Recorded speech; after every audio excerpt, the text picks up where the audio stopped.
Hello once again, witchy people. Finally this evening I am doing the video that I originally wanted to do before I did the whole I'm taking back the word pagan for myself video, which was the one previous to this.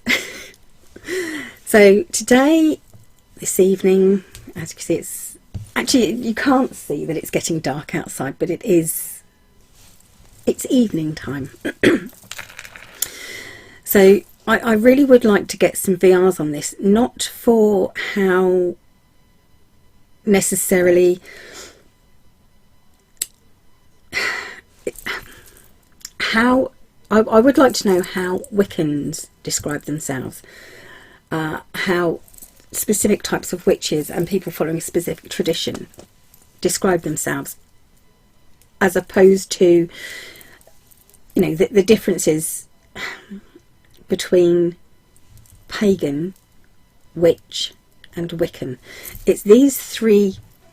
Now you can be all three, obviously, just to confuse things, but how would you describe this to a non-pagan person? How would you describe the differences, the similarities, and what this word means specifically to you and your path? That's the kind of what I wanted to do. I'm really interested in other people's views on how to describe a pagan, a Wiccan, a witch, and the differences, or paganism, witchcraft and Wicca, same sort of thing. So I did go into paganism slightly on the previous video and some of the definitions of it. So if you look up paganism, it tends to say it's a polytheistic, follows of a polytheistic religion, and I don't agree with that, because that doesn't necessarily make you a pagan, and a lot of pagans don't necessarily have multiple deities. They're not polytheistic. Some don't have any. Some may have only one. So pagan, I guess you could I call it an umbrella term that encompasses a lot of paths and belief systems within it.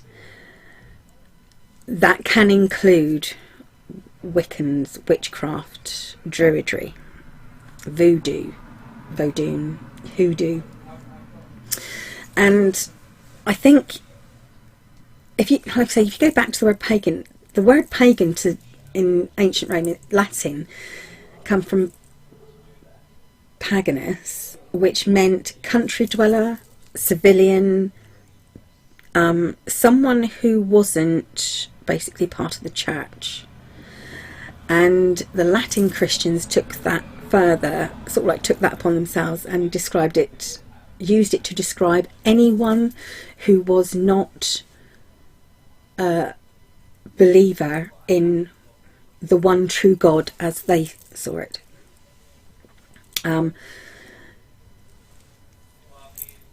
Also, they used it as quite a derogatory term for many things, but it still has those things, you know, if you're not a Christian. They also used other words such as Hellen, Gentile, which means if you were non-Jewish, heathen. These were words that they used to describe people who were not Christian and believed in the one true God as they believed it to be.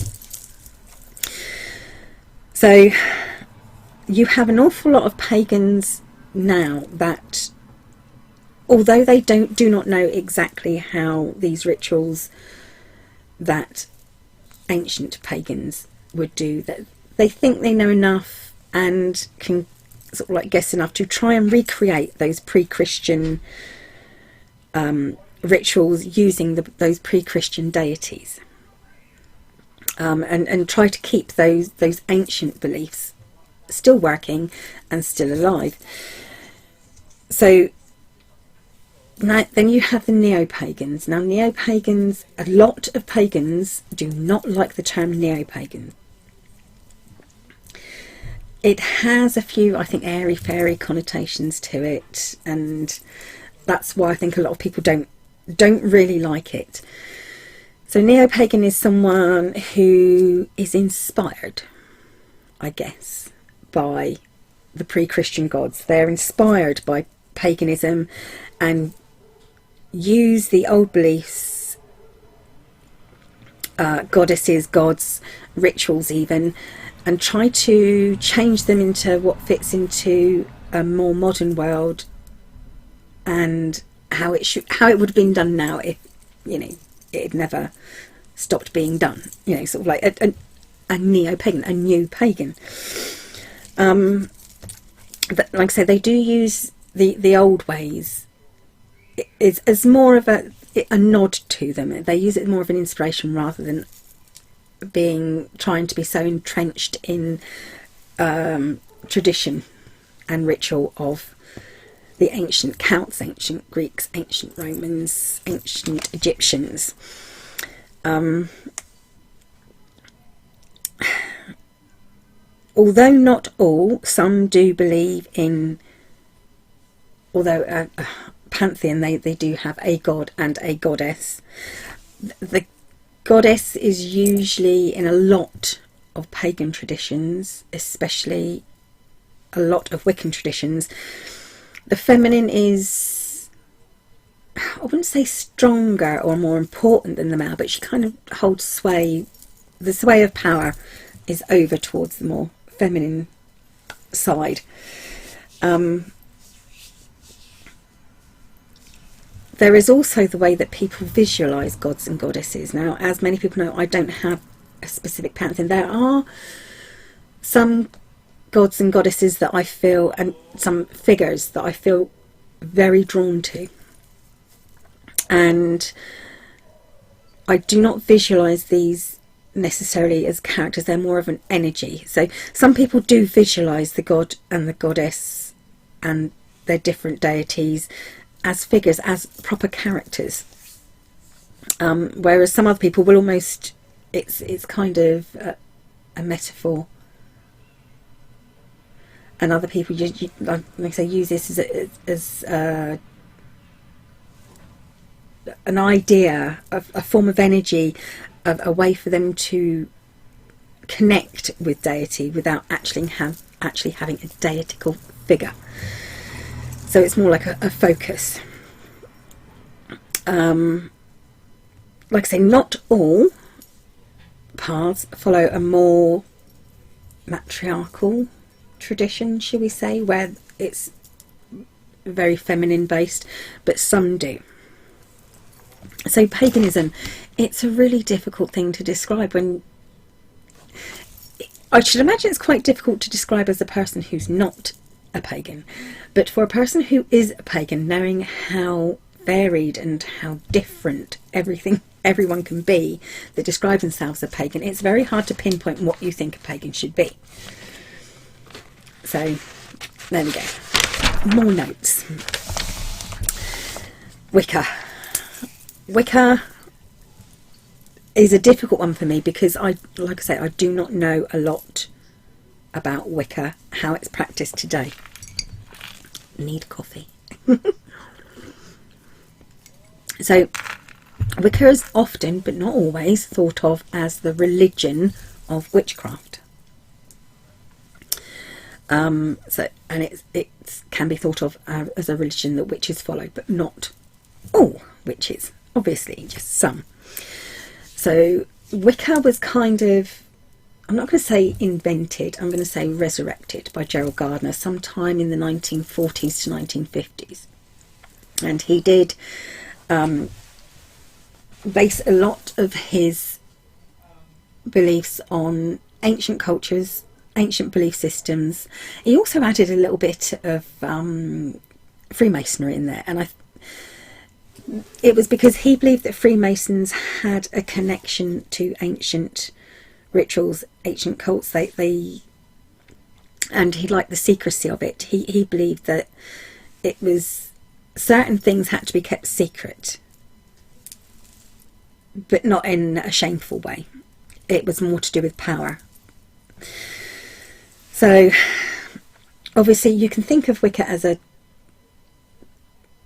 subculture or a subgenre of paganism, one of many. So if you are a Wiccan, you probably are a pagan, though not all are, but if you're pagan, you're not necessarily a Wiccan.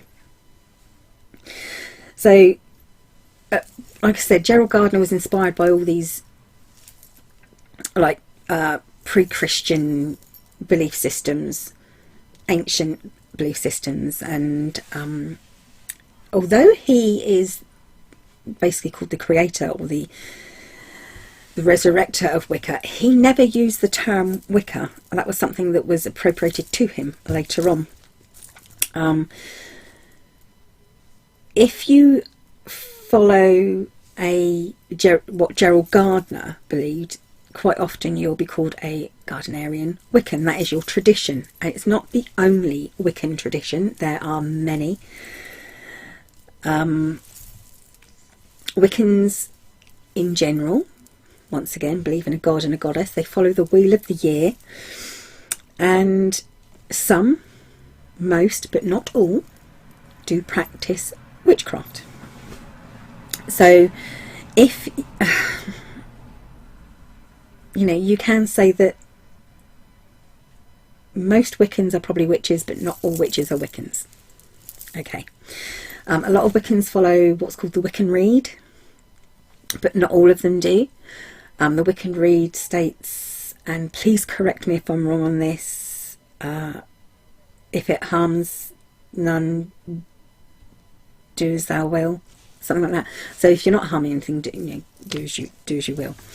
So because of that Wiccan Rede, many Wiccans, the ones that follow the Rede, do not curse or hex. It's against their core belief system to curse or hex.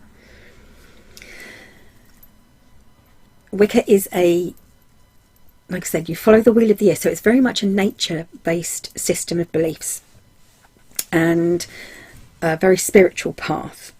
With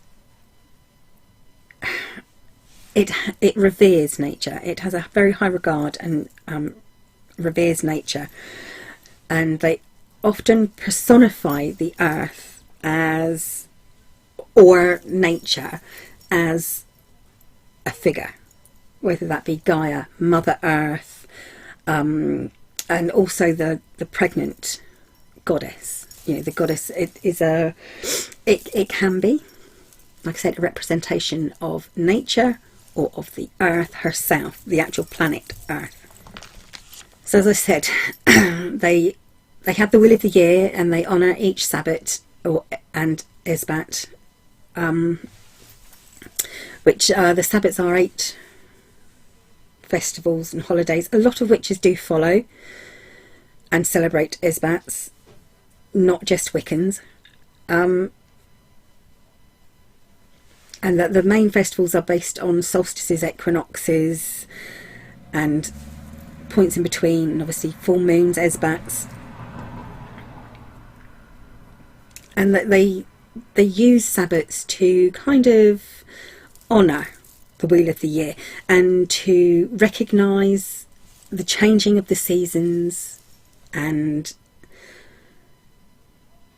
it used to be it was based very much on that ancient belief of asking the gods for help in, don't let us die this winter, don't let our crops fail, this summer, don't let our lambs die this spring. It was very much based on like a nature based thing, and it was very much asking the gods for help and for the gods to bless them. So that's what the wheel of the year is based on. It's based on the changing seasons and nature, and like I said, it's just called the wheel of the year. That's plays a huge part in Wicca.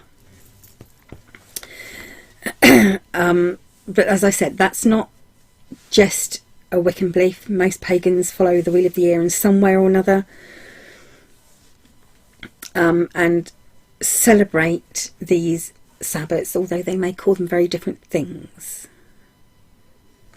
That they have different names for them and different reasons for celebrating different festivals and harvests and such like. A lot of these festivals, these Sabbats, are based on pre-Christian festivals, and yes, Christians also use the same, many of the same festivals. They just call them differently, but it's the same thing. They are ascribing a certain tradition within their path to their god and ask their god to bless them at certain times of year. So it is very similar in that way. As I hinted to before with Esbats and everything, pagans also celebrate the phases of the moon, and their Esbats, their full moon rituals, they can be very, very different. They're called different things depending on your tradition, depending on your faith. Like I said, the full moon especially is celebrated, and also the new moon. As I said before, Gardenerians aren't the only tradition in witchcraft. There are many, many, many, and they are many varied in how they perceive the wheel of the year, as well as how they react to it. So, witchcraft. As I said before, most Wiccans are witches, but not all witches are Wiccans. Not all witches like the term pagan, because they believe it does have those Christian connotations, and it's like they don't want to be labelled by something that was previously or historically used in a Christian sense, or how Christians labelled them. I quite like being called pagan. If there is another reason that you're a witch and you don't like being called pagan, please do a VR and let me know why.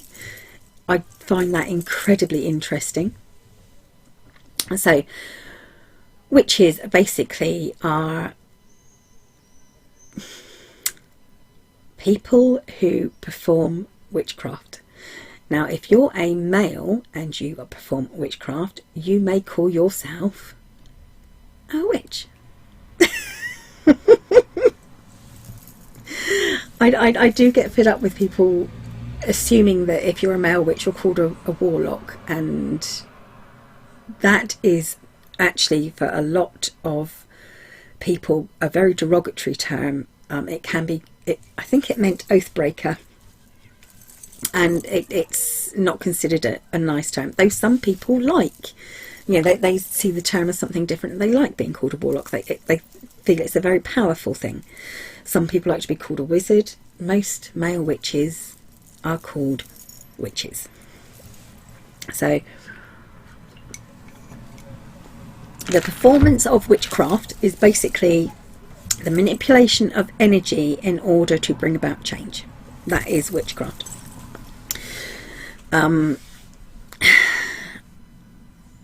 The energy that you manipulate can come from within, around, or from an item, and or any of the above. Mix and match.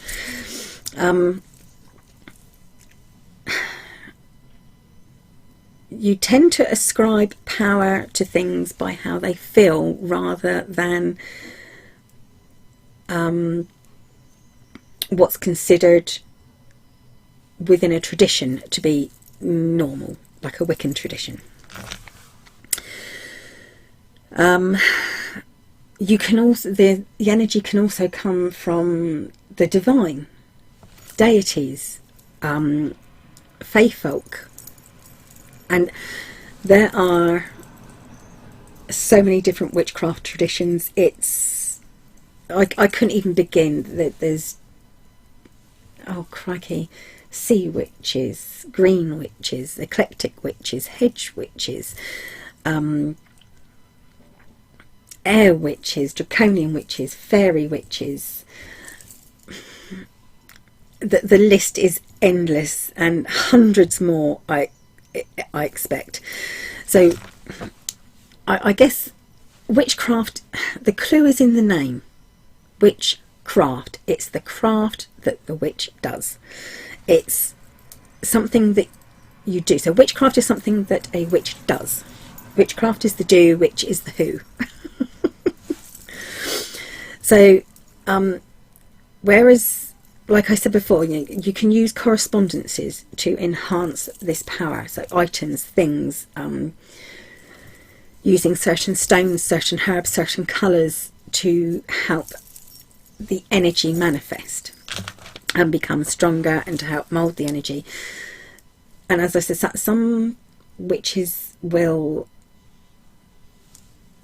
hark slightly towards the Wiccan tradition because there is a sense of history there, and certain things that are associated, like colours that are associated, that do hark back to very ancient times. So therefore, why shouldn't they? A lot of witches, me included, it's very much how I feel. So if I feel like something is going to enhance an energy for love, then that's what I will use, even if it's not traditionally used for that. So you can be a solitary witch. So you don't have to be part of a larger group of people to be a witch. You don't have to be part of a coven. You can be many different types of witches at once. So you can be a solitary, green, sea witch. You can have many different names to your path. You could also take out the spiritual part completely and still be a witch. So witchcraft is the tool that witches use. Wicca is what is some people consider to be the structured belief system within witchcraft and paganism. Obviously Druidry is also a structured path within paganism, though some Druids also do not like to be called pagan. You could, like I said, you could go on for hours about witchcraft and different types of witchcraft, but basically a witchcraft is someone who uses and manipulates energy, not necessarily for their own betterment, but to bring about change in some way. So witchcraft is the tool that witches use. Wicca is the more structured belief system that some witches have under paganism.